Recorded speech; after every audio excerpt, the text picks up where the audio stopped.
మీ అందరికీ వందనాలు, శుభాలు తెలియజేస్తున్నామండి. అందరూ బాగున్నారా? ప్రభు ఇచ్చిన కృపను బట్టి, దేవుడు ఇచ్చిన ఆరోగ్యం బట్టి దేవుని నామానికి మహిమ కలుగును గాక.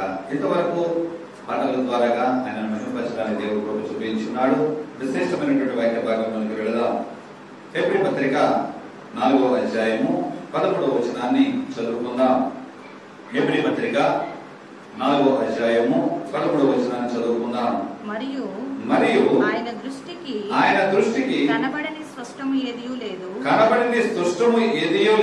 మన ఎవరికి లెక్క అప్పచెప్పవలసి ఉన్నదో ఆ దేవుని కన్నులకు సమస్తమును మరుగులేక తేటగా ఉన్నది. ప్రార్థన చేసుకుందాం. దేవాని స్తోత్రములు తండ్రి, పరిశుద్ధుడా మహోన్నతుడానికి వందనాలు స్తోత్రములు చెల్లించుండగా ఈ ఉదయ కాలంలో మరొకసారి తండ్రి చదవబడిన లేఖన భాగంలో మీ పాల్గొంచుకున్నాము. కనికరించండి, కరుణించండి ప్రభువా. చదవబడిన లేఖన భాగం నుంచి నాతో మాతో మీరు ఏమైతే మాట్లాడదలుస్తున్నారో తండ్రి, అయ్యా చెప్పబడుతున్న మాటల ద్వారా వినగలిచేవి గ్రహించే హృదయం నాకు మాకు దయచేయండి. ఎందుకంటే నిలబడి ఉన్నది నేనే, ఎప్పటికైనా మాట్లాడేవారు మీరై ఉన్నారు తండ్రి. అయ్యా తండ్రి, నా కంఠానికి నీ కంఠ స్వరము నాకు అందించబడుచున్నాము తండ్రి. నీ సిలువ చాట మరుగుపరచుకోండి. నీ బలమైన వాక్శక్తి ద్వారా నీ రెండించగల వాడిగల ఖడ్గముతో నీ చెప్పుచున్న నాకు వినిచున్న నీ బిడ్డకు వినబుద్ధి కలిగించులాగున మా ఆత్మను మేము సరి చేసుకునే భాగ్యమును నాకు మాకు అనుగ్రహించి నీ నామానికి మేము తెచ్చుకోమని యేసుక్రీస్తు అడుగుచున్నాను మా ప్రియపరలోకపు తండ్రి. ఆమేన్. చదవబడిన లేఖన భాగం నుంచి మనము ఆలోచించినట్లయితే కనుక, మరియు ఆయన దృష్టికి కనబడని సృష్టము ఏదియో లేదు. దేవుని దృష్టికి కనబడినటువంటి సృష్టం అంటూ కూడా ఏదియో లేదు. సమస్తము సృష్టించినటువంటి దేవునికి సమస్తమును కూడా తేటతెల్లగా కనబడుతూ ఉంటది. మనం అనుకుంటూ ఉంటాం ఆయా సమయాల్లో నేను చేస్తున్న పని దేవుడు ఏది కూడా చూడడు. నరులు నన్ను చూడట్లేదు, ఎవరు చూడకుండా నేను ఈ దొంగతనం చేస్తున్నాను, లేకపోతే పాపము చేస్తున్నాను, లేకపోతే ఈ చెడు పనులు చేస్తున్నాను, అపవిత్రమైన కార్యాలు చేస్తున్నాను, నన్ను ఎవరు చూడలేదు కదా అని చెప్పి మనందరం ఏం చేసుకుంటాం? లోకంలో దర్శాగా తిరుగుతూ ఉంటాం. మన పెద్దలు సామెత అంటూ ఉంటారు, దొరికితేనే దొంగ, దొరకకపోతే దొర. దొరకనంతసేపు కూడా ఎలా దొరుకుతుందండి? దొరలాగా తిరుగుతూ ఉంటాడు. దొరికితేనే అతని బండారం అంతా కూడా బయటపడుతూ ఉంటది. అంటే దొంగ విషయంలోనే కాదు, పాపం చేసే విషయంలో కావచ్చు, చెడ్డ పనులు ఏది చేసినప్పటికైనా సరే దొరికినప్పుడు వారి బండారం అంతా కూడా బయటపడుతూ ఉంటది. కానీ సమస్తమును సృష్టించినటువంటి దేవునికి ఏది కూడా మరుగు చేయబడలేదు. మనం ఎవరికి లెక్క అప్పచెప్పవలసి ఉన్నదో ఆ దేవుని కన్నులకు సమస్తమును మరుగులేక తేటగా ఉన్నది. ఎవరికి లెక్క అప్పగించాలి? మనుషులకు లెక్క అప్పగించాలా? ఒకవేళ మనుషులకు లెక్క అప్పగించే సమయంలో ఒకవేళ తప్పుడు లెక్కలు వేయొచ్చు, కానీ లెక్కలు తూచా తప్పక పాటించే దేవుని దగ్గర మాత్రము నేను ఆ పప్పులు మాత్రము ఉడకవండి. ఎందుకంటే మనుషులని ఒక్కోసారి లాభాపేక్షతో అనేక సార్లు మోసం చేస్తున్నటువంటి ప్రజలు ఉన్నారు. కానీ దేవుడు మాత్రము నీ నుంచి ఏ లాభము కూడా అపేక్షించట్లేదు. ఆయన నీ నుంచి కోరుకునేదల్లా ఒకటే, తనలో నీకు చిన్న స్థానం ఇమ్మని. నీ హృదయంలో దేవుడు నివాసము చేయడానికి నివాస యోగ్యమైన స్థానము నీలో కావాలని మాత్రమే దేవుడు కోరుకుంటూ ఉన్నాడు. అయితే అటువంటి దేవుడు నిన్ను నన్ను లెక్క అడుగుతున్నాడు. మనిషిని, ఒక వ్యక్తిని దేనిని బట్టి లెక్క అడుగుతాడు? ఎవరిని బట్టి లెక్క అడుగుతాడు? ఈ లోకంలో ఉన్నటువంటి మనుషుడు, మానవుడుగా ఉన్నటువంటి నీవు నేను అయితే ఎటువంటి లెక్కలు చూసుకుంటూ ఉంటాం? వ్యాపారం చేసుకునేవాడైతే కనుక ఉదయం నుంచి సాయంకాలం వరకు నేను ఎంత అమ్ముకున్నాను, ఎంత కొన్నాను, ఎంత అమ్మాను, నాకు ఎంత లాభం వచ్చింది అని అనుకుంటాడు. వ్యవసాయం చేసే వ్యవసాయదారుడు అయితే కనుక నేను వేసిన పంటకు ఎంత ఖర్చు అయింది, అమ్ముకుంటే ఎన్ని డబ్బులు వచ్చాయి, ఖర్చులు పోను నాకు ఎన్ని డబ్బులు మిగిలాయి అన్నది వ్యవసాయదారుడు ఆలోచిస్తూ ఉంటాడు. మన లోకపు లెక్కలు ఇవే. మనం ఎవరికైనా సహాయం చేశాము అంటే కనుక ఆ సహాయం ద్వారాగా నీవు నేను మళ్ళీ ప్రతిఫలం పొందుకుంటున్నామా? మళ్ళీ నాకు ఆ డబ్బులు ఆడు తిరిగి ఎప్పుడు ఇస్తాడు? ప్రతిఫలం ఆశించేటువంటి ఆలోచన నీది, నాది. కానీ దేవుడు నిన్ను నన్ను కూడా లెక్కడుగుతున్నాడు. ప్రతి వ్యక్తిని కూడా ఆయన లెక్క అడిగే సమయము అతి త్వరలోనే రాబోతున్నది. కానీ ఆ లెక్కలు సరిచూసుకోవడానికి నీ దగ్గర నా దగ్గర దేవుని ఎడల లెక్కలు సరిచూసుకునేటువంటి ఆయుధాలు మన దగ్గర ఉన్నాయా? అలాగే దేవునికి లెక్క అప్పచెప్పేటువంటి అవకాశమును దేవుడికి మనం ఇస్తున్నామా? లేదా నీ అడిగే లెక్కలు ఏది లేదు ప్రభు అని చెప్పి ముందే కాడి వదిలేస్తున్నామా? ఒకసారి చూడండి, రైతులు బండెట్లు కట్టేటప్పుడు ఒక్కొక్క ఎత్తు కాడి ఎంటనే వదిలేస్తూ ఉంటది. అది మోయడానికి ఇష్టపడదు. ఈనాడు సమాజంలో ఉన్న మనుషులు కూడా పనులను పక్కన పెట్టి, మోయవలసిన కుటుంబ భారమును పక్కన పెట్టి సొంత వ్యసనములకు లోనవుతున్న వారు అనేక మంది ఉన్నారు. దాని గురించి దేవుడు మాట్లాడట్లేదు, కానీ దేవుడు లెక్క అడుగుతున్నాడు ప్రతి వ్యక్తిని బట్టి కూడా. పాత నిబంధన గ్రంథములో ఒకే పుస్తకములో 5 లెక్కలు అడిగాడండి దేవుడు. ఎన్ని లెక్కలు? 5 లెక్కలు అడిగాడు. ఏమిటంటారు ఆ లెక్కలు? మొదటిగా చూసుకుందాం. ఆదికాండము 3వ అధ్యాయము 9వ వచనాన్ని చదువుకుందాం. ఆదికాండము 3వ అధ్యాయము 9వ వచనాన్ని చదువుకుందాం. దేవుడైన యెహోవా ఆదామును పిలిచి నీవు ఎక్కడ ఉన్నావనెను. హల్లెలూయా. ఆదామును పిలిచి నీవు ఎక్కడ ఉన్నావు? నీ గురించి దేవుడు లెక్క అడుగుతున్నాడు. దేవుని మందిరములో ఉండవలసిన సమయాలలో నువ్వు ఎక్కడ ఉన్నావు? దేవునితో గడపవలసిన సమయంలో నువ్వు ఎక్కడ ఉన్నావు? సాయంకాలపు వేళలో దేవునితో సహవాసము చేయవలసినటువంటి ఆదాము ఎక్కడ సంచరించుచున్నాడు? ఆదాముతో దేవుడు సహవాసము చేయడానికి ఏదేను తోటలోకి వచ్చినప్పుడు ఆదాము కనిపించట్లేదండి. ఎక్కడికి వెళ్ళిపోయాడు ఆదాము? పిలుచుచున్నాడు, ఆదామా నువ్వు ఎక్కడ ఉన్నావు? నీ స్వరము విని నేను దిగంబరిగా ఉండేట చూసి మేము చెట్లు దాక్కున్నాం. ఏమి సాక్ష్యం ఇస్తున్నాడు? దేవుడా, నువ్వు ఇచ్చిన ఆజ్ఞను నేను అతిక్రమించి నీవు నాకు సహాయముగా ఉండడానికి ఇచ్చినటువంటి ఈ స్త్రీ ఉన్నదే, ఈ స్త్రీ నువ్వు తినొద్దన్న పళ్ళు తిని నాకు కూడా ఇవ్వబట్టి నేను తిన్నాను. నా దోషము కూడా ఎవరి మీద నెట్టుతున్నాడు? దేవుడి మీద నెట్టుతున్నాడు. నువ్వు ఎక్కడ ఉన్నావు? నీ స్థితిగతులు ఏమై ఉన్నాయి? నీ ఉనికి ఏమైపోయింది? ఒకవేళ నీ ఉనికి తప్పి ఎక్కడైనా త్రోవ తప్పిపోయే పరిస్థితుల్లో నీకు ఉన్నావేమో అని చెప్పి దేవుడు నిన్ను లెక్క అడుగుతున్నాడు. నువ్వు ఎక్కడ ఉండవలసిన సమయాలలో నువ్వు ఎక్కడ ఉన్నావు? దేవుని మందిరంలో ఉండవలసిన సమయంలో దేవునితో గడిపే సమయం కన్నా మనం దేనితో గడుపుతూ ఉంటాం? ఈనాడు అనేక మంది దేవుని మందిరంలో సెల్ ఫోన్లతో ఆడుకుంటూ ఉంటున్నారు. దేవుని మందిరంలో సెల్ ఫోన్ ఎందుకు తెస్తున్నారు అంటే, లేదయ్యా ఇందులో ఏముంది? బైబిల్ మేము డౌన్లోడ్ చేసుకున్నాం, బైబిలే మేము చూస్తున్నాం. దేవుని మందిరానికి వచ్చేటప్పుడు నువ్వు చూసుకోవాల్సిన సెల్ ఫోన్ లో బైబిల్ కాదు, దేవుని పరిశుద్ధ గ్రంథంలో మాత్రమే నువ్వు బైబిల్ చదవగలగాలి.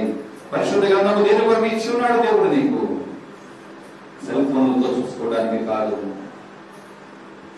దేవుని పాటల కొరకు, పాటలతో దేవుడిని మహిమపరచడానికి సెల్ ఫోన్ వాడుతున్నాము. కానీ దేవుని వాక్యము చెప్పేటప్పుడు మాత్రము మనము చూడవలసినది మన ఆలోచన తలంపులు సెల్ ఫోన్ల మీద కాదండి. ఆదామా నువ్వు ఎక్కడ ఉన్నావు? నీ స్వరము విని ఎక్కడ ఉన్నాను నేను? దిగంబరిగా ఉండటం చూసి నేను దాక్కుని ఉన్నానయ్యా, దాక్కుని ఉన్నాడు. దేవుని స్వరము విని నాడు అనేక మంది ప్రజలు దాక్కుంటూ ఉన్నారండి. దేవుని స్వరము వినటువంటి ప్రజలు నీ గురించి దేవుడు ఆలోచిస్తున్నాడు, నీ యోగక్షేమముల గురించి దేవుడు ఆలోచిస్తున్నాడు. కానీ ఆ యోగక్షేమమును అంగీకరించవలసినటువంటి నరుడు ఈనాడు దేవునికి వ్యతిరేకంగా జీవించడానికి ఆలోచన చేస్తూ ఉన్నాడు. యోహాను సువార్త 12వ అధ్యాయము 26వ వచనము కనుక మనం చదువుకున్నట్లయితే కనుక, యోహాను సువార్త 12వ అధ్యాయము 26వ వచనము, ఒకడు నన్ను సేవించిన ఎడల నన్ను వెంబడింపవలెను, అప్పుడు నేను ఎక్కడ ఉండునో అక్కడ నా సేవకుడు ఉండును. ఒకడు నన్ను సేవించిన ఎడల నా తండ్రి అతనిని కనపరచును. హల్లెలూయా. ఒకడు నన్ను సేవిస్తే నన్ను వెంబడింపవలెను. నన్ను సేవించాలి అంటే కనుక నన్ను వెంబడించాలి. నన్ను సేవించినట్లయితే కనుక నేను ఎక్కడ ఉంటానో నా సేవకుడు కూడా నేను అక్కడే ఉంచుతాను. నన్ను సేవించిన వారిని నా తండ్రి కనపరుస్తాడు అని చెప్పి ఇక్కడ యోహాను భక్తుడు రాస్తూ ఉన్నాడు. నా ప్రియ సహోదరి సహోదరుడుగా నువ్వు కనపరిచే విధానం ఏ విధముగా ఉన్నది? ఆదామును మనం చూసుకున్నట్లయితే దేవుని కనపరచడం కంటే కూడా దేవుని ఆజ్ఞను అతిక్రమించి పాపము చేసిన వాడిగా దేవునికి వ్యతిరేకముగా జీవిస్తూ ఉన్నాడు. దేవుని స్వరము విని దాక్కున్నటువంటి పరిస్థితి. మనం ఏదైనా తల్లిదండ్రులు పిలిచినప్పుడు బిడ్డలు దాక్కుంటూ ఉంటారు. ఎప్పుడు దాక్కుంటూ ఉంటారండి? వారు తప్పు చేసినప్పుడు మాత్రమే దాక్కుంటూ ఉంటారు. వారు నీతితో నిజాయితీతో యథార్థముగా ఉంటే మాత్రము తల్లిదండ్రులు పిలిచిన వెంటనే ఎక్కడ ఉన్నా గానీ వారు పలుకుతూ ఉంటారు.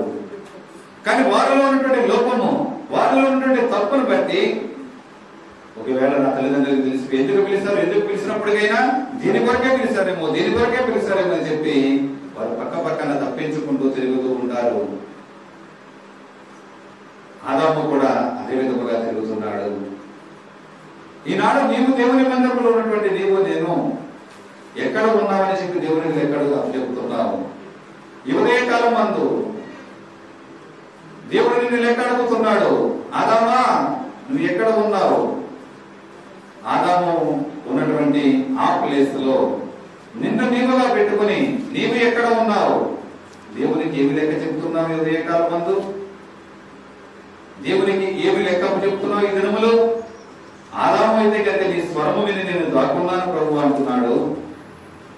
కానీ నీవు దేవునికి ఏమి లెక్క చెప్తున్నావు? దేవాన్ని సన్నిధిని నేను దొంగిలిస్తున్నానని చెప్తావా?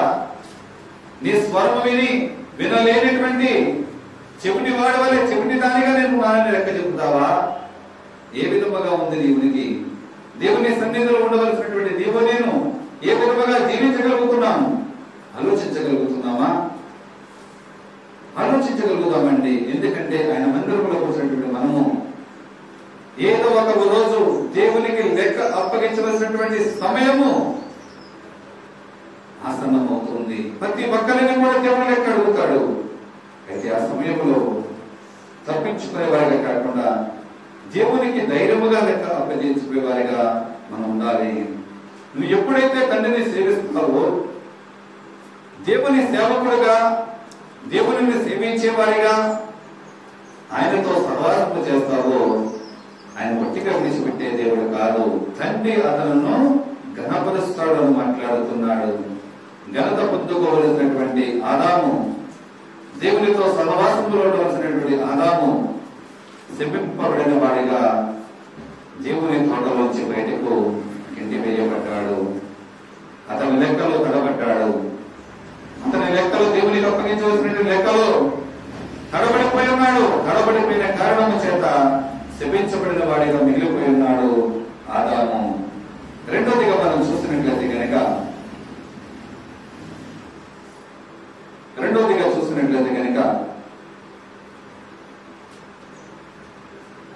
ఆదికాండము 4వ అధ్యాయము 9వ వచనము. యెహోవా నీ తమ్ముడైన హేబెలు ఎక్కడనున్నాడని కయీనును అడగగా అతడు నేనెరుగను, నా తమ్మునికి నేను కావలివాడనా అనెను. హల్లెలూయా. ఏంటండి రెండోది ఏం మాట్లాడుతున్నాడు? నీ సహోదరుని గురించి నేను లెక్క అడుగుతాడు. నేను బాగున్నాను చాలు, నా సహోదరుడు ఎటుపోతే నాకెందుకు అనేక మంది అనుకుంటూ ఉంటారు. ఎదురుగా ఉన్నటువంటి సహోదరుడితోనే మాట్లాడేటువంటి దౌర్భాగ్యమైన స్థితిలో అనేక మంది జీవిస్తూ ఉంటారు. కానీ నీ సహోదరుని బట్టి కూడా దేవుడు లెక్క అడుగుతానంటున్నాడు. ఏమని లెక్క అడుగుతున్నాడు? కయ్యను నీ తమ్ముడైనటువంటి హేబెలు ఎక్కడా? అతను చేసిన తప్పును కప్పుపుచ్చుకోవడానికి నా తమ్ముడికి నేను కావలివాడినా? దేవుని మళ్ళీ ఎదురు ప్రశ్న వేస్తున్నాడండి. నువ్వు అప్పగించవలసినటువంటి లెక్క దేవునికి ఎదురు ప్రశ్న వేసేదిగా ఉందా? లేకపోతే దేవునికి సరైన క్రమములో నీ సహోదరుల కొరకు లెక్క క్రమమైన పద్ధతులను లెక్క అప్పగిస్తున్నావా? స్కూల్లో లెక్కల మాస్టర్ అనేకమైన లెక్కలు ఇస్తూ ఉంటారు. ఉన్న లెక్క ఉన్నట్లుగా మనం ఇవ్వాలి, కానీ అది కాదు మాస్టారు, మీరు లెక్క ఈ విధముగా ఇవ్వకూడదు, ఈ విధముగా ఇవ్వాలని చెప్పి నీకు అనుకూలంగా లెక్కలు అడగడం అనేది కరెక్టేనా? నీకు అనుకూలంగా లెక్కలు అడిగితే నీ స్కూల్లో ఉన్న లెక్కల మాస్టర్ నీకు మార్కులు వేస్తాడా? మాస్టర్ నువ్వానైనా అయితే నువ్వు చెప్పు నేను వెళ్ళిపోతానులే అంటాడు. లేకపోతే నీకు లెక్కలు రాకపోతే బయటకు పో అని చెప్పి బయటకు ఎండి వేస్తాడు. మన దేవుని దగ్గర లెక్కలు తప్పే ప్రసక్తే లేదండి. నీ సహోదరుడు నిమిత్తము నీవు ఏ విధముగా లెక్క అప్పచెప్తున్నావు ఆలోచించగలుగుతున్నావా? యోహాను రాసినటువంటి మొదటి పత్రిక 3వ అధ్యాయము 17వ వచనాన్ని చదువుకుందాం. ఈ లోకపు జీవనోపాధి గలవాడై ఉండి తన సహోదరునికి లేమి కలుగుట చూసి అతని ఎడల ఎంత మాత్రమును కనికరము చూపునే వారి యందు దేవుని ప్రేమ ఎలాగూ నిలుచును? అవునండి, ఈనాడు సొంత సహోదరులు లోటులో ఉన్నప్పుడు, లేమిలో ఉన్నప్పుడు, అవస్థతో ఉన్నప్పుడు, అక్కడలో ఉన్నప్పుడు వారు ఎలా పోతే నాకెందుకు, వారు ఏమైపోతే నాకెందుకు, నేను సుఖముగా ఉన్నాను చాలు. వారి గతంలో అన్న మాటలను బట్టి, గతంలో వారు చేసిన క్రియలను బట్టి వారు బాధలో ఉంటే ఖర్చుకోరు. వారు బాధలో ఉంటే వారికి ఆదరణ కలిగించలేనటువంటి సహోదరులు లోకంలో అనేక మంది ఉంటున్నారు. అయితే అతని ఎడల ఎంత మాత్రము కనికరము చూపని ఎడల, అంటే అతని ఎడలను కనికరము చూపకపోతే అతను తప్పు చేశాడని చెప్పి నువ్వు కూడా తప్పు చేసినట్లయితే కనుక దేవుని ప్రేమ ఎలాగో నిలుచున్న నీలో అని మాట్లాడుతున్నాడు. నిన్ను లెక్క అడుగుతున్నాడు. నీ సహోదరుని నువ్వు ప్రేమించినప్పుడు అతను తప్పు చేశాడని చెప్పి అతనితోనూ లేకపోతే ఆమెతోనూ కూడా నీవు కూడా అదే తప్పులో పాల్పడితే దేవుని ఎరిగినటువంటి నీవు దేవుని ప్రేమని ఎలా పొందుకుంటావు? దేవుని ప్రేమ నీలో ఎలా ఉంటది, ఎలా నిలుస్తుంది అని దేవుడు మాట్లాడుతున్నాడు. మొదటిగా నీ జీవితం గురించి దేవుడు లెక్క అడుగుతున్నాడు. రెండవదిగా నీ సహోదరుని గురించి దేవుడు నిన్ను లెక్క అడుగుతున్నాడు. ఏ విధమైనటువంటి లెక్కలు మనము అప్పగిస్తున్నామో ఆలోచించగలుగుతున్నామా? మూడవదిగా చూసినట్లయితే కనుక ఆదికాండము 16వ అధ్యాయము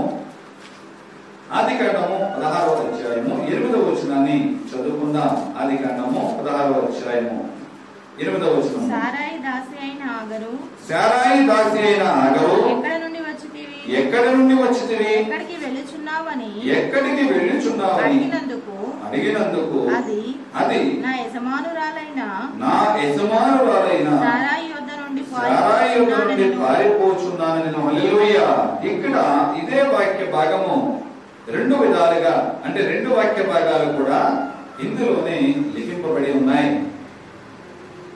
ఆగరు ఎక్కడికి, సారాయి దాసురాలైన ఆగరు ఎక్కడి నుండి వచ్చితివి, ఎక్కడికి వెళ్ళిపోతున్నావు, నీ గమ్యస్థానం ఏమిటి? నీ వెళ్లే ప్రయాణం గురించి దేవుడు వాకప్ చేస్తున్నాడు. నీ వెళ్లే దారి ప్రయాణం గురించి దేవుడు నిన్ను లెక్క అడుగుతున్నాడు. నా ప్రియ సహోదరుడా, నా ప్రియ సహోదరి, నీవు ఎక్కడికి వెళ్తున్నావు? నువ్వు ఎక్కడి నుంచి వస్తున్నావు? ఎక్కడికి వెళ్తున్నావు? మన ప్రయాణం ఏంటండి? ఎక్కడికి వెళ్తున్నావు? నువ్వు ఎక్కడ ప్రారంభించావు నీ ప్రయాణము? ఈ దిన ప్రయాణము నువ్వు ఎక్కడి నుంచి ప్రారంభించావు నువ్వు ఆలోచించగలుగుతున్నావా? ఎక్కడ నీ ప్రయాణము ప్రారంభమైందో, నీ గమ్యస్థానం ఏమైందో నువ్వు ఎరిగి ఉన్నావా? అదే దేవుడు అడుగుతున్నాడు. మూడోదిగా నీ ప్రయాణము గురించి, నీ వెళ్లే మార్గము గురించి, నీ ప్రారంభ ప్రయాణము గురించి దేవుడు అడుగుతున్నాడు.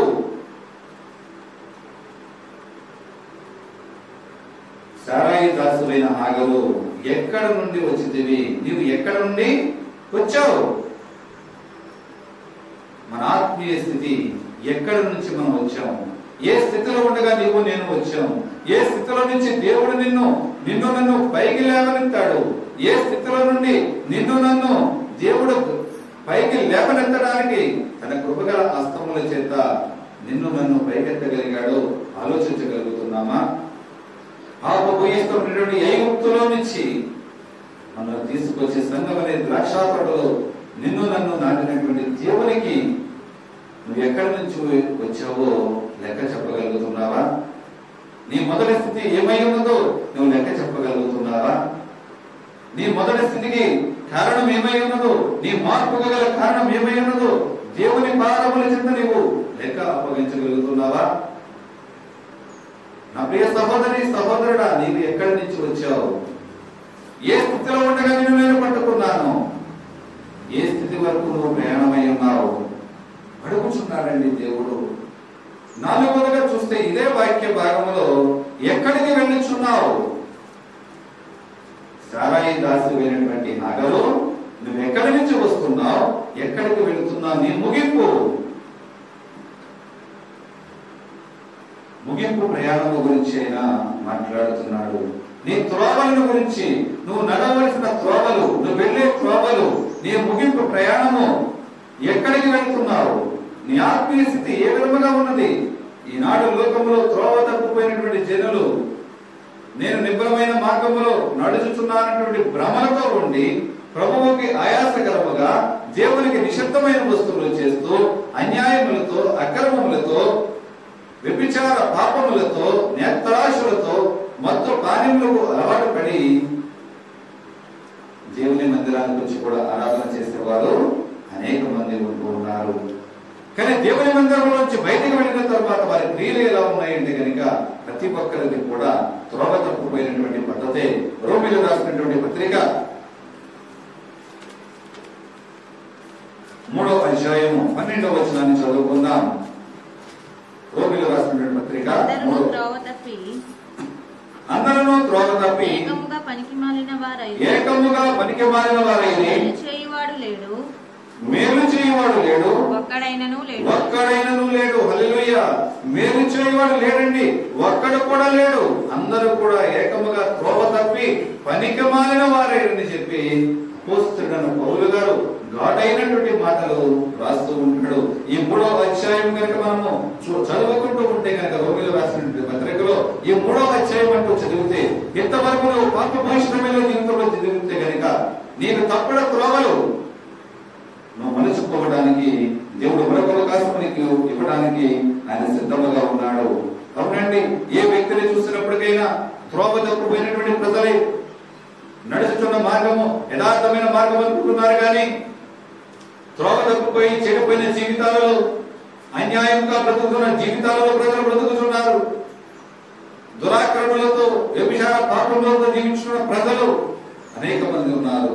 తనది కాని వస్తువులకు తను ఆశించే ప్రజలుగా, తన తోబుట్టువులను ప్రేమించలేని స్థితిలో ఉన్నటువంటి ప్రజలు అనేక మంది ఉంటూ ఉన్నారు. ఏకముగా పనికిమాలిన వారైనని చెప్పి ఘాటైన మాటలు మాట్లాడుతున్నాడండి. నీతిమంతుడు లేడు, ఒక్కడు లేడు, ఎవరు లేరు. మేలు చేసేవాడే లేడండి. ఎవరిని చూసినప్పటికైనా స్వార్థ బుద్ధులతో అన్యాయములు, అక్రమములు చేసేవారే కానీ మేలు చేసేవారు ఒక్కడు కూడా లేడని మాట్లాడుతూ ఉన్నాడు. పేతురు రాసినటువంటి 2వ పత్రిక 2వ అధ్యాయము 15వ వచనాన్ని చదువుకుందాం. పేతురు రాసినటువంటి 2వ పత్రిక 2వ అధ్యాయం 15వ వచనం. తిన్నని మార్గమును విడిచి వేరు కుమారుడైనటువంటి బిలాము పోయిన మార్గమును బట్టి త్రోవ తప్పిపోయేది అబద్ధ బోధకుల యొక్క స్వభావమును బట్టి దేవుడు మాట్లాడుచున్నాడు. బిలాము త్రోవలు వంకరి మార్గములు, త్రోవ తప్పించే మార్గములు, బోధకుడిని చెప్పుకుంటూ అబద్ధ బోధకులుగా మనిషి ముందు ఒకలాగా, మనిషి వెళ్ళిన తర్వాత మరొకలాగా మాట్లాడేటువంటి అబద్ధ బోధకులను బట్టి దేవుడు లెక్క అడుగుతూ ఉన్నాడు. అబద్ధ బోధకులను బట్టి ఒకవేళ త్రోవ తప్పిపోయే ప్రమాదంలో ఉన్నావేమో. బిలాము బోధలను బట్టి చెడు స్నేహములు చేసే స్వభావములకు దిగజారిపోతున్నావేమో. నీ త్రోవలను సరి చేసుకోమని చెప్పి దేవుడు మాట్లాడుతున్నాడు. నీ ముగింపు జీవితం ఏ విధముగా ఉన్నది? ఒకవేళ త్రోవ క్రైస్తవులని పేరు చెప్పుకుంటూ త్రోవ తప్పిపోయి లోకము వలె మనము కూడా త్రోవ తప్పిపోయిన వారిగా అన్యాయక్రాంతంలో మనం జీవిస్తూ ఉంటే గనక నీ ముగింపు జీవితం ఏ విధముగా ఉంటుందో నీవు ఆలోచించగలుగుతున్నావా? అదే అడుగుతున్నాడండి. నీ ముగింపు జీవితమును బట్టి నువ్వు ఏ విధముగా జీవించగలుగుతున్నావు? ఎలా బ్రతుకుతున్నావు? దేవునికి లెక్క అప్పగించగలుగుతున్నావా? మొదటిగా నీ గురించి నిన్ను లెక్క అడుగుతున్నాడు. రెండోది నీ సహోదరుడు గురించి నీ వెళ్ళే ప్రయాణం గురించి లెక్క అడుగుతున్నాడు. నాలుగవదిగా నీ ముగింపు గురించి లెక్క అడుగుతున్నాడు. ఐదవదిగా ఆదికాండము 18వ అధ్యాయము 9వ వచనం.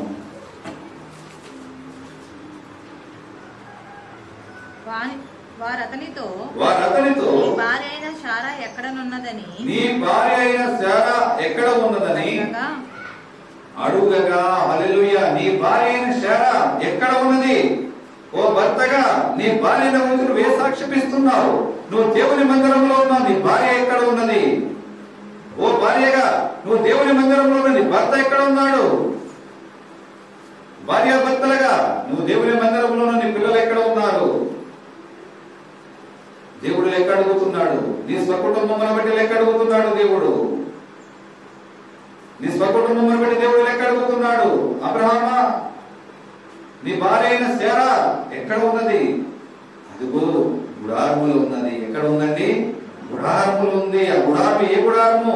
శాశ్వతమైన గుడారము, దేవుని నిర్మించినటువంటి గుడారములు, దేవుని సన్నిధి అనేటువంటి గుడారములు శారా నివాసము చేస్తున్నది. నా ప్రియ సహోదరి సహోదరుడిగా నువ్వు నీ భార్యను బట్టి ఎటువంటి లెక్క అప్పగిస్తున్నావు? నీ భార్య దేవుని గుడారంలో నివాసము చేస్తుందా? నీ భర్త దేవుని గుడారంలో నివాసము చేస్తున్నాడా? నీ కుటుంబ సమేతముగా దేవుని గుడారంలో నివాసము చేస్తున్నామని చెప్పి దేవునికి లెక్క అప్పగించగలిగే స్థితిలో నీవు ఉన్నావా? నీ స్థితి ఏ విధముగా ఉన్నది? దేవునికి ఎటువంటి లెక్క అప్పచెప్తున్నావు నీ కుటుంబం గురించి అడిగినప్పుడు? యెహోషువ సాక్ష్యమిస్తూ ఉంటాడు, మీరు ఎవరైనా మొక్కుకున్నా నాకు సంబంధం లేదు, నేను నా ఇంటి వారిని మాత్రము యెహోవానే సేవిస్తామని మాట్లాడుతున్నాడు. కానీ నీవు ఏ విధమైన సాక్ష్యం ఇస్తున్నావు? ఏ విధమైన లెక్క అప్పగిస్తున్నావు దేవుని దగ్గర? నేనే వస్తున్నాను ప్రభు, నా భార్య దేవుని నీ మందిరానికి రావట్లేదా? నేనే వస్తున్నాను ప్రభు, నా భర్త నా మాట వినట్లేదు అంటున్నావా? ఎటువంటి సాక్ష్యం ఇస్తున్నావు? అబ్రహాము సాక్ష్యం ఇస్తున్నాడు, అదుగోనయ్యా గుడారములోనే నా భార్య ఉన్నది, గుడారములో ఉన్నదని చెప్తున్నాడు. దేవుడు ఏర్పాటు చేసిన గుడారములో, దేవుని సన్నిధి గుడారములో సారా నివాసము చేస్తుంది. ఎంత అద్భుతమైన సాక్ష్యం ఇస్తున్నాడు భార్యను బట్టి. తడుకోలేదండి. ఈనాడు లోకములో సంఘములలో భార్యాభర్తలుగా పిలువబడుతున్న అనేక మంది భార్యను బట్టి సాక్ష్యం ఇవ్వాలంటే భర్త తడబడుతూ ఉంటాడు, భర్తను బట్టి సాక్ష్యం ఇవ్వాలంటే భార్య తడబడుతూ ఉంటది, తల్లిదండ్రులను బట్టి సాక్ష్యం ఇవ్వాలంటే బిడ్డలు తడబడుతూ ఉంటారు. మీ బిడ్డలు ఏమి చేస్తున్నారని అడుగుతుంటే తల్లిదండ్రులు తడబడే రోజుల్లో మనం బతుకుతూ ఉన్నాం. ఏ విధముగా దేవునికి లెక్క చెబుతావు నీవు? అదేంటంటే అయ్యా, నేనే సరిగా ఉండట్లేదు, నా బ్రతుకు గురించి అడిగితేనే దేవుడిని సరిగ్గా లెక్క చెప్పలేకపోతున్నాను, నా భార్య గురించి ఏం చెప్తాను, లేక నా భర్త గురించి ఏం చెప్తాను ఆలోచిస్తున్నారా? సరి చేసుకోవాలండి. ప్రతి వ్యక్తిని బట్టి కూడా దేవుడు లెక్క అడిగే రోజులు రాబోతున్నాయి. ఒకవేళ దేవుడు ఈ క్షణం అందే నేను లెక్క అడిగితే దేవునికి ఎటువంటి లెక్క చెబుతున్నావు? ఈ క్షణం అందే దేవుడు నిన్ను పిలిస్తే కనుక ఎటువంటి లెక్కలు పట్టుకుని దేవుని దగ్గరికి వెళుతున్నావు? ఆయన దగ్గర ప్రతి చిట్టా ఉంటది, ప్రతి చిట్టా ఓపెన్ చేస్తాడు. మనం వెళ్ళే సమయానికి బాబు నీ లెక్కలు చెప్పమ్మా అంటే అక్కడికి వెళ్ళే క్వశ్చన్ మార్క, ఏం లెక్కలు ప్రభువా? నీ దగ్గర కూడా లెక్కలు ఉంటాయా? నేను వ్యాపారం చేసుకుంటా లెక్కలు వేసుకున్నాను కానీ నీ దగ్గర కూడా లెక్కలు ఉంటాయా? నువ్వు లెక్కలు రాస్తావని నేను అనుకోలేదు, నువ్వు లెక్కల మాస్టర్ నాకు తెలియదు. ఏంటండి, కొందరు వింత వింత ప్రశ్నలు వేస్తూ ఉంటారు. ఒకవేళ స్కూల్లో లెక్కల మాస్టర్ సెలవుని చెప్పి ఎలాగైనా వచ్చాడు అనుకోండి, అవి బాబు నేషనల్ వచ్చేసేది కదా, లెక్కలో నేషనల్ రాలేదని చెప్పిన లెక్కలో చేయలేదు. దానికి అనేకమైన వంకలు పెడతారని, కడుపు నొప్పి వచ్చిందనో, కాలు నొప్పి వచ్చిందనో, లేకపోతే మా అమ్మ ఇంట్లో పని చెప్పిందనో, మా నాన్న ఎక్కడికో తీసుకెళ్ళిపోయాడనో, ఎన్ని వంకలు చెప్తారంటే ఎందుకంటే లెక్కల మాస్టర్ నుంచి తప్పించుకోవడానికి. ఈ లోక లెక్కల మాస్టర్ నుంచి నువ్వు తప్పించుకోవచ్చు, ఈ లోకంలో ఉన్న లెక్కల మాస్టర్కి తప్పుడు లెక్కలను చూపించవచ్చు, ఈ లోకం అనే లెక్కల మాస్టర్ నువ్వు మోసం చేయొచ్చు. కానీ మన పరమ తండ్రి అయినటువంటి లెక్కల మాస్టర్ని మాత్రం నువ్వు మోసం చేయలేవు. నువ్వు అమాయకంగా వేసి పెట్టినప్పటికైనా నువ్వు దేవుని ఎడల లెక్క అప్పగించవలసిందే. దేవుని ఎదుట నీ కుటుంబం గురించి లెక్క అప్పగించాలి. నీ సహోదరుడి గురించి లెక్క అప్పగించాలి. స్వయాన నీ భార్య నీ భర్తల గురించి నువ్వు లెక్క అప్పగించాలి. నీ ప్రయాణం ఎక్కడ ప్రారంభమైందో నువ్వు లెక్క అప్పగించాలి. నీ ముగింపు ప్రయాణం ఎక్కడ కూడా నీవు అప్పగించాలి. ఈ 5 మాటలు కూడా, ఈ 5 లెక్కలు కూడా ప్రారంభ పుస్తకమైనటువంటి ఆదికాండంలోనే దేవుడు 5 లెక్కలు అడిగాడు. బైబిల్ గ్రంథం అంతా తిరిగేస్తే కనుక ఇంకా దేవుడు ఎన్ని లెక్కలు అడిగాడు? ప్రారంభ పుస్తకంలోనే 5 లెక్కలు ఉన్నాయంటే బైబిల్ గ్రంథం అంతా చదివితే ఇంకా ఎన్ని లెక్కలు అడుగుతాడు? ఎప్పుడైనా లెక్కలు కనిపించినాయా మనకి బైబిల్లో? కనిపించినాయండి? కనిపించలేదా? ఎందుకు కనిపిస్తాయి? మన బైబిల్ ఒక వరుస క్రమంలో చదివితే దేవుడు ఏ లెక్క అడుగుతున్నాడో మనకు కనిపిస్తూ ఉంటాయి. అసలు బైబిలే చదివినట్టు మనకు లెక్కలు కనిపిస్తాయా? లెక్కల పుస్తకమే తీయలేదు మనకు లెక్కలు ఏమొస్తాయి? లెక్కల పుస్తకం తీసి ప్రాక్టీస్ చేస్తూ ఉంటే నిదట్లో అడిగినా కానీ లెక్కలకు ఆన్సర్ చెప్పొచ్చు. అసలు లెక్కల పుస్తకమే తీయలేదు, లెక్కలు ఎలా వస్తాయి మనకు? బైబిలే చదవలేదు, లెక్కలు ఎలా కనిపిస్తాయి? కొన్ని విషయాలు ప్రవక్తను బట్టి మాట్లాడినటువంటి లెక్కలు, ప్రభువైన యేసుక్రీస్తు వారు అడిగినటువంటి లెక్కలను బట్టి కూడా మనము కొన్ని విషయాలు ధ్యానించుకుందాం. రాజులు రాసినటువంటి 2వ గ్రంథము 20వ అధ్యాయము 14వ వచనాన్ని చదువుకుందాం. రాజులు రాసినటువంటి 2వ గ్రంథము 20వ అధ్యాయము 14వ వచనం.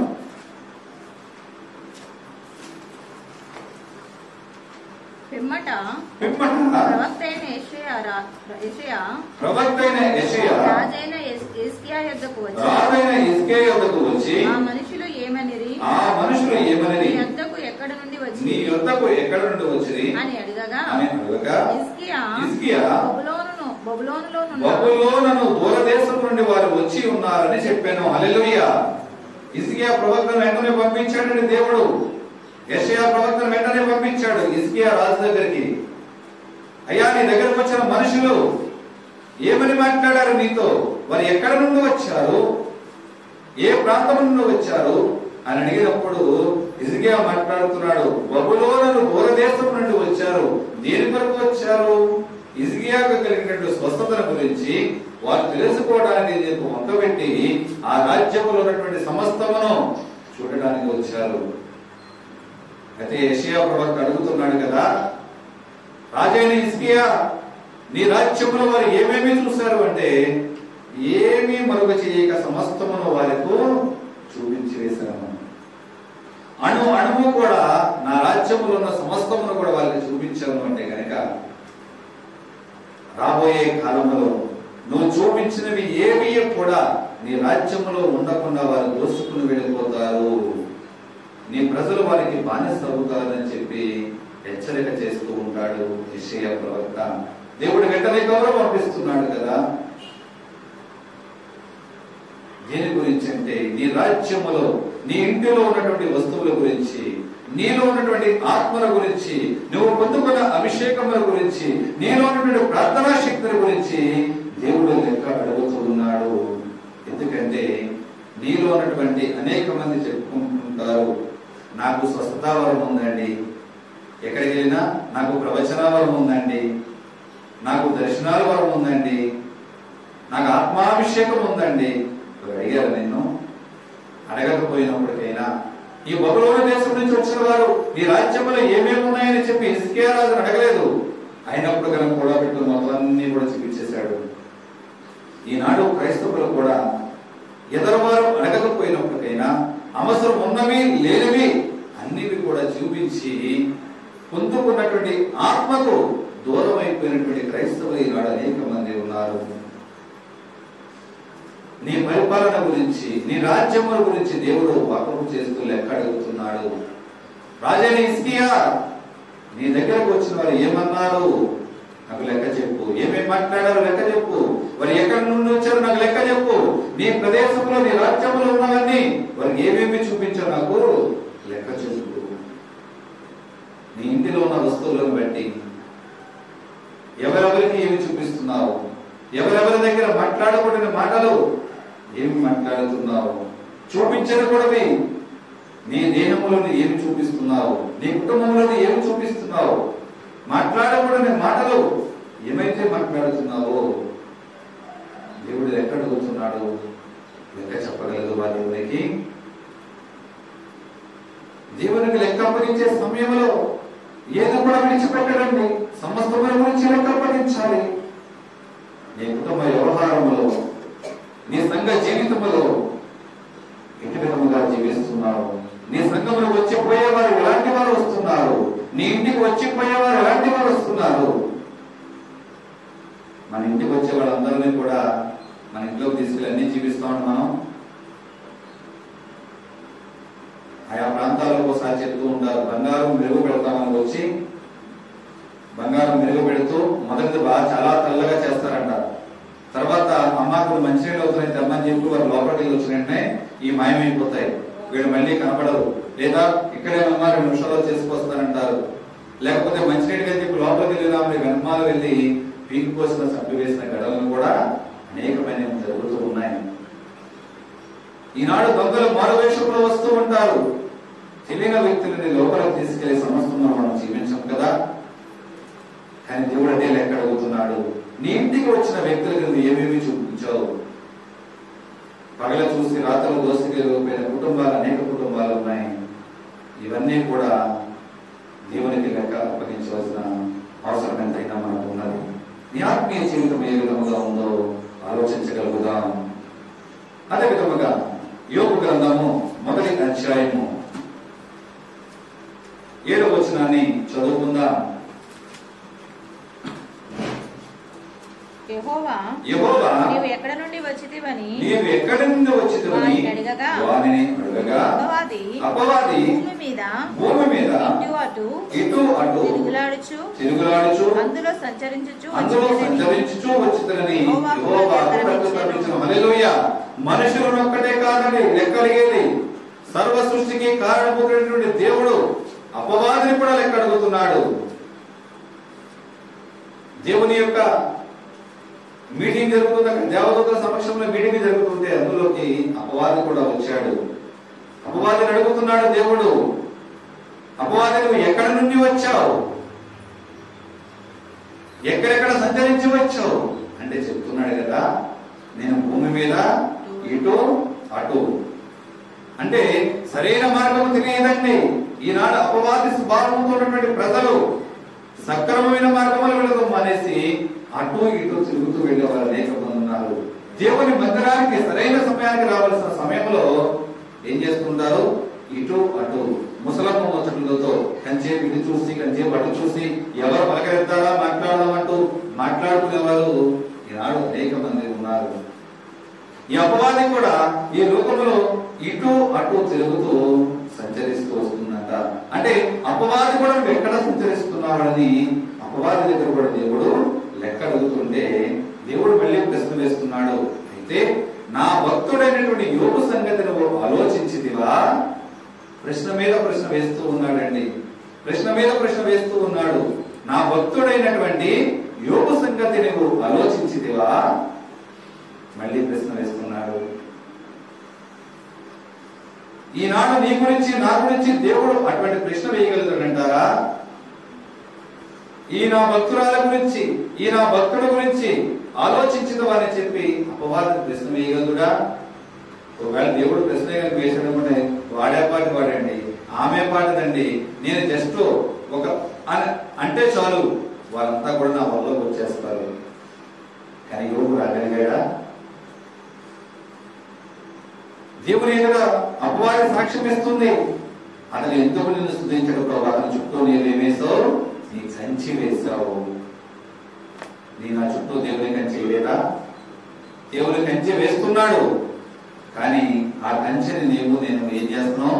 తోట్లు పొడి చేస్తున్నాం. మన మాటల ద్వారా తోటలు పొడుస్తున్నాం, మన చేతల ద్వారా తోటలు పొడుస్తున్నాం, మన క్రియల నడవడికల ద్వారా తోటలు పొడుస్తున్నాం, మన కంటి చూపుల ద్వారా తోటలు పొడుస్తున్నాం, మన ఆలోచనల ద్వారా తోటలు పొడుస్తున్నాం, మన చెడ్డ క్రియలు పాపముల ద్వారా ఆ కంచెని తోటలు పొడిచి ఆ కంచెని ఏం చేస్తున్నాం? మన చుట్టూ వద్దు ప్రభు, అని వేసిన కంచెని మాకు వద్దు, మాకేం కావాలి? అపవాది సమక్షంలోనే మేము ఉండాలి, వాడు భక్షకుడి చేతిలోనే మేము భక్షింపబడాలి, కానీ నీ చేతిలో మాత్రం మేము ఉండమని చెప్పి దేవుని కంచెను తీసివేస్తున్నాం.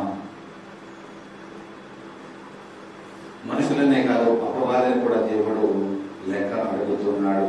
లూకాసు సువార్త 17వ అధ్యాయము 17వ వచనాన్ని చూద్దాం. ప్రభువైన యేసుక్రీస్తు వారు మాట్లాడుతున్నాడు. 17వ అధ్యాయము 17వ వచనం. అందుకు యేసు 10 మంది శుద్ధులైరి కారా, ఆ తొమ్మండుగురు ఎక్కడా అడుగుతున్నాడండి. ప్రభువైన యేసుక్రీస్తు వారు అడుగుతున్నాడు.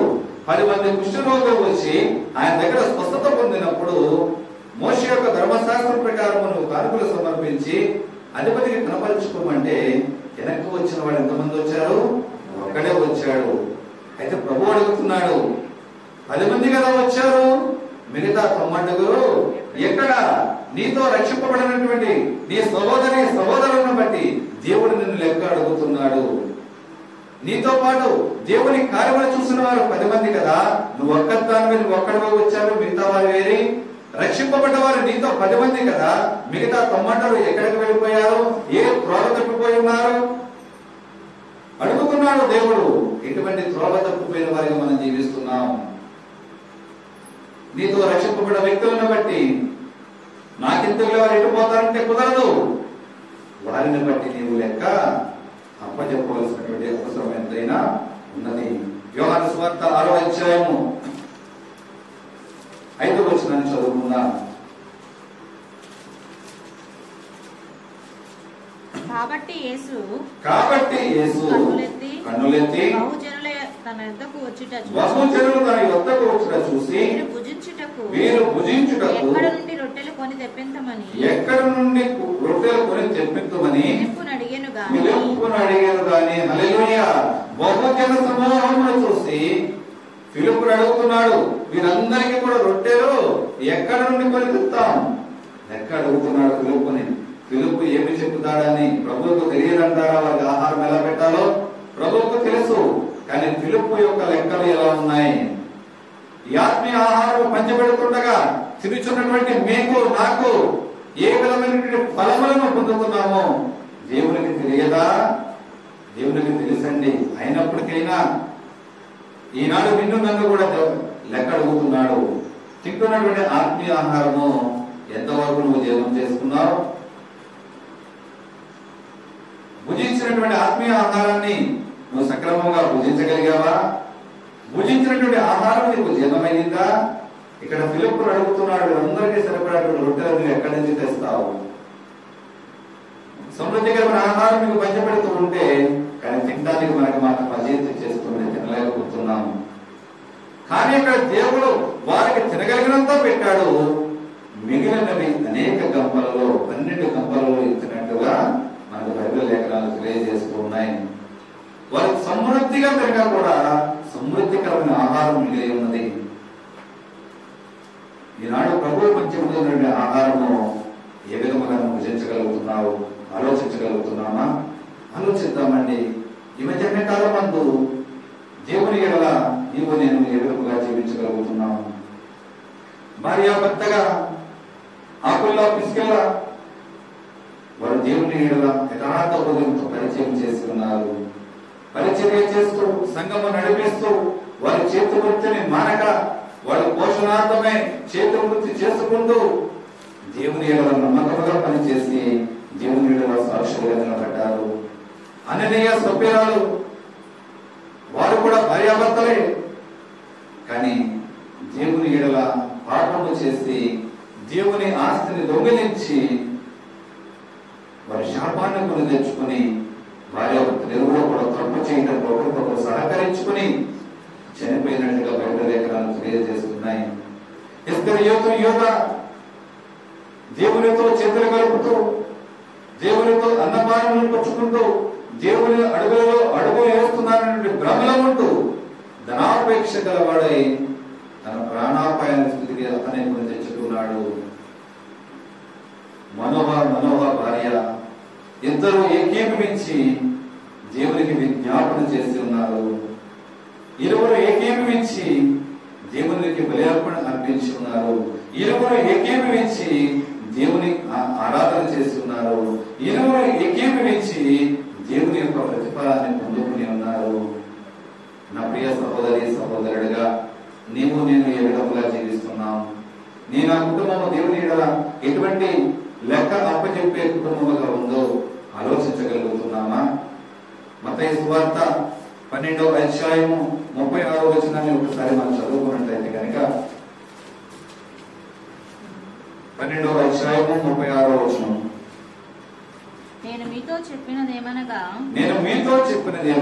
మనుషులు పలుకు వ్యర్థమైన ప్రతి మాటను గూర్చి విమర్శ దినమున లెక్క చెప్పవలసి ఉండును. ప్రతి మనుషులు పలికే మాటలను బట్టి, వారి నోటి ద్వారా వచ్చే మాటను బట్టి విమర్శ దినమందు లెక్క అప్పగించాలి. మన నోటిని సరి చేసుకోమంటున్నాడు దేవుడు.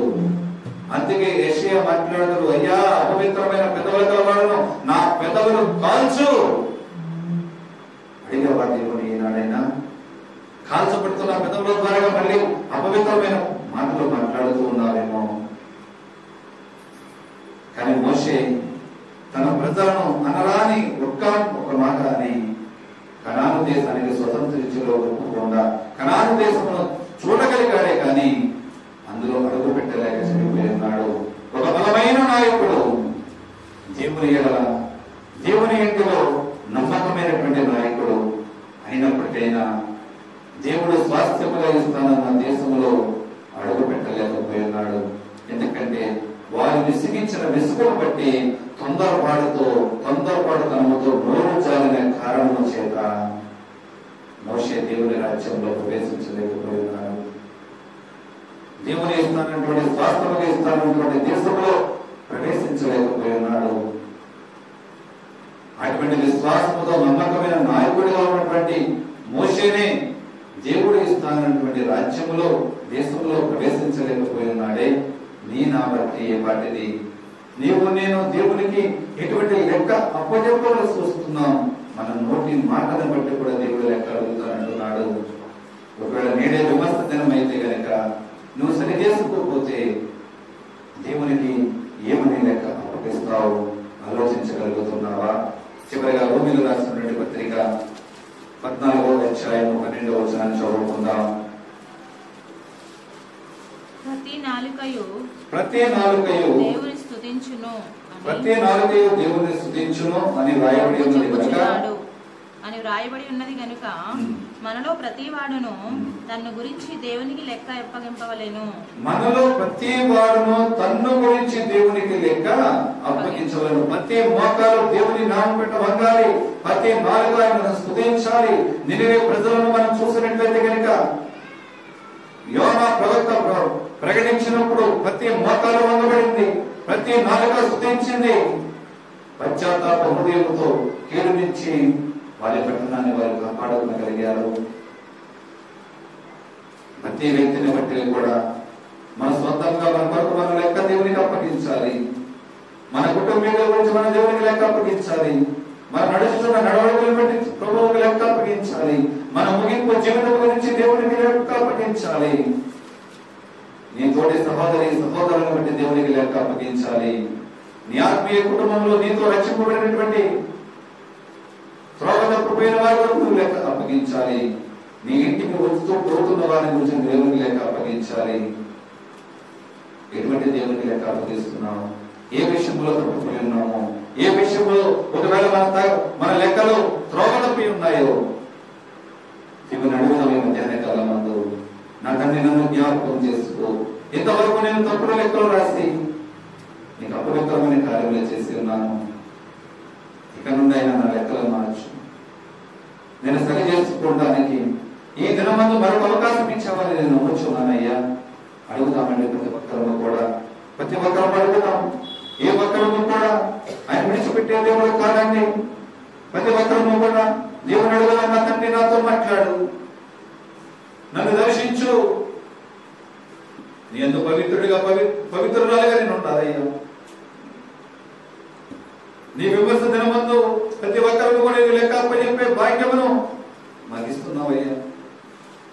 నీ విమర్శ దినం మంది ఎక్కడ మిత్రవద్ద కుప్పకూడదు. మా నోటి ద్వారా ఎటువంటి పోకిని మాటలు బూతి మాటలు రాకూడదయ్యా. మా దేహముతో నిన్ను మహిమపరిచే వారిగా మేము ఉండాలి, కానీ నిన్ను దూషించే వారిగా మేము ఉండకూడదు. ప్రతి ఒక్కరు ఒకరు మన అపరాధములను ఒప్పుకుందామండి. చెప్పబడిన మాటలను బట్టి ప్రతి ఒక్కరు కూడా దేవుని పాదములు పట్టుకుని మన లెక్కలను సరి చేసుకుందాం. పరిశుద్ధుడ మహోన్నతుడ మహాగరుడ మీకే స్తుతులు స్తోత్రములు ప్రభువా. ఈ మధ్యాహ్నకాలమందు ప్రభువా నన్ను మమ్మల్ని మీరు దర్శించిన విధానానికి నీకే స్తోత్రములు. ఇంతవరకు అనేకమైన లెక్కల గురించి మాతో మాట్లాడి ఉన్నావు. మా జీవితంలో మా బ్రతుకును బట్టి మమ్మల్ని లెక్కలు అడుగుతున్నావయ్యా. మా తోటి సహోదరి సహోదరులను బట్టి, కుటుంబీకులను బట్టి, భార్యను భర్తగా, భర్తకు భార్యను బట్టి లెక్కలు అడుగుతున్నావు. మా కుటుంబంలో వచ్చిపోయే వారిని గురించి, మా ప్రయాణముల గురించి, మాకు ముగింపు గురించి నువ్వు లెక్కలు అడుగుతున్నావయ్యా. సకలమైన లెక్కలు రాసుకుంటూ నీ కొరకు నువ్వు అడిగిన దానికి ప్రతిదీ కూడా లెక్క అప్పగించే బిడ్డలుగా, ప్రతి దానికి కూడా సరైన క్రమమైన పద్ధతిలో నడిచే భాగ్యమును నాకు మాకు అనుగ్రహించి చూపించండి. విధమైన వాక్యం ఏది కూడా వ్యర్థముగా పోకుండా ప్రతి హృదయంలోనూ నెరవేర్చబడేలాగా కృప చూపించి వెనగలేచి గ్రహించి ఉపయోగించి ఉన్నారని నమ్మచ్చు. మా ప్రార్థనకు ప్రతిఫలము దయచేయమని యేసుక్రీస్తు అడుగుచున్నాము తండ్రి. ఆమేన్, ఆమేన్, ఆమేన్. అందరికీ వందనాలండి.